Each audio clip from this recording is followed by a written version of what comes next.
Hello, and welcome to this Marq quick tips video on QR codes. QR codes are a relatively new feature that's been added to the platform, and today we'll review some of the exciting features you have access to. We'll first look at how to generate a QR code. If we look on the left-hand side of the editor and navigate about halfway down, we'll see the QR codes option. When clicking on this, we'll be prompted to name our QR code, enter in a destination URL, and then add it to the design.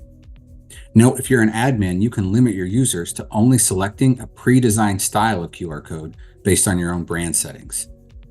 For today's purposes, we'll call this test, and we'll enter a destination of Marq.com. We'll pre-select a branded QR style and add it to our design. Here we see Marq has quickly created the QR code, and now we can share this out to anyone that needs to see it. An important new update to the QR codes feature is the ability to change the destination link.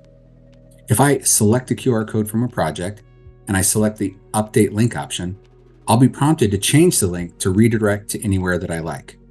Note, changing this URL will affect all placements of this QR code across all projects.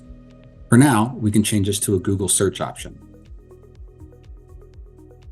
And now we've updated our QR code destination. If you have additional QR codes under My QR Codes, we could drag and drop and replace any QR code to update projects and documents we're working on. Until next time, happy creating.